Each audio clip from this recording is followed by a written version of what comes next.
모세를 부르셨어요. 오늘의 말씀은 출애굽기 3장 14절 말씀입니다. 하나님이 모세에게 이르시되 나는 스스로 있는 자이니라. 또 이르시되 너는 이스라엘 자손에게 이같이 이르기를 스스로 있는 자가 나를 너희에게 보내셨다 하라. 아멘. 아이고 이스라엘 백성들은 애굽, 그러니까 지금의 이집트에서 힘든 일을 해야 했어요. 하나님, 너무 힘들어요. 하나님, 도와주세요. 하나님께서 이스라엘 백성들이 부르짖는 소리를 들으셨어요. 하나님께서는 이스라엘 백성들을 보시고 슬퍼하셨어요. 어느 날이었어요. 모세는 양들을 돌보기 위해 광야의 서쪽으로 갔어요. 모세는 하나님의 산 호렙산에 도착했어요. 그런데 그곳에서 놀라운 일이 벌어졌어요. 떨기나무에 불이 붙었는데 불에 타지 않는 거예요. 어떻게 이럴 수가 있지? 나무에 불이 붙었는데 어떻게 타지 않을 수가 있지? 가까이 가서 봐야겠어. 모세는 나무를 보기 위해 가까이 갔어요. 그곳에서 하나님께서 모세를 부르셨어요. 모세야, 모세야, 더 가까이 다가오지 마라.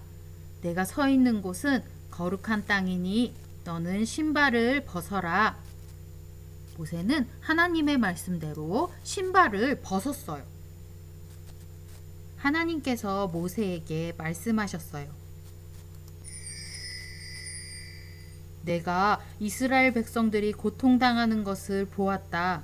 이집트 사람들이 괴롭혀서 내 백성들이 울 때 나는 그들의 울음소리를 들었다. 나는 내 백성들을 이집트로부터 구하여 아름답고 좋은 땅으로 인도할 것이다. 너는 이제 가거라. 내가 지금 바로에게 너를 보낼 것이니 가서 내 백성 이스라엘 사람들을 이집트에서 이끌고 나와라.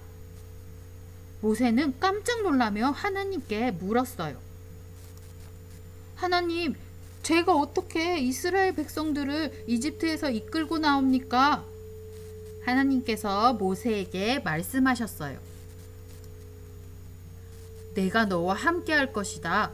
너는 이스라엘 백성들을 이집트에서 이끌고 나온 후 이 산에서 예배하여라. 모세가 하나님께 말했어요.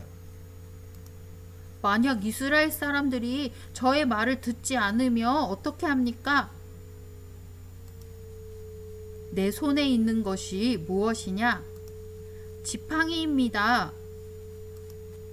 그것을 땅에 던져라. 모세가 지팡이를 땅에 던지자 지팡이가 뱀이 되었어요. 하나님께서 다시 말씀하셨어요. 손을 펴서 뱀의 꼬리를 잡아라. 모세가 뱀의 꼬리를 잡자 뱀이 다시 지팡이가 되었어요. 하나님께서 모세에게 말씀하셨어요. 내 손을 옷 안에 넣어 보아라. 모세가 손을 옷 안에 넣었다가 빼자 그의 손이 한센병이 걸렸어요. 손이 눈처럼 하얗게 되었어요. 하나님께서 다시 말씀하셨어요. 다시 손을 옷 안에 넣어 보아라. 모세가 다시 손을 옷 안에 넣었다 빼자 모세의 손이 깨끗해졌어요. 하나님께서는 말씀하셨어요. 이스라엘 백성들이 너를 믿지 않고 첫 번째 기적을 믿지 못해도 이 두 번째 기적은 믿을 것이다. 그래도 너를 믿지 않거든. 나일강에 물을 조금 떠서 땅에 부어라. 그러면은 그 물이 피로 변할 것이다. 이 말을 들은 모세는 하나님께 말했어요. 하나님, 저는 말을 잘 못합니다. 하나님께서 모세에게 말씀하셨어요. 내 형 아론이 너를 대신하여 백성들에게 말할 것이다. 내 지팡이를 가지고 가거라. 그리고 그 지팡이로 기적을 보여라. 모세는 하나님의 말씀에 순종했어요.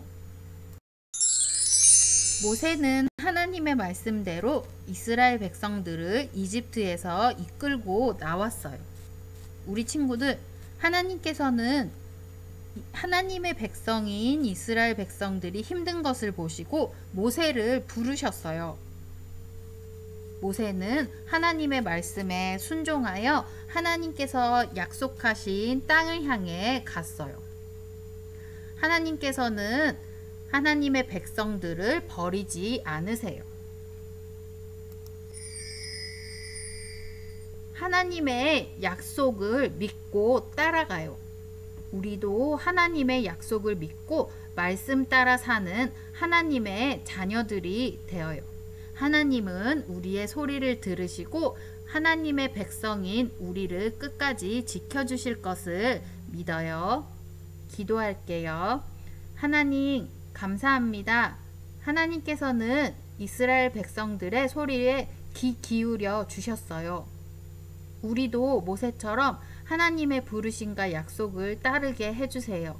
하나님의 약속을 믿고 그 말씀대로 따라가는 하나님의 백성으로 살게 도와주세요. 예수님의 이름으로 기도드립니다. 아멘.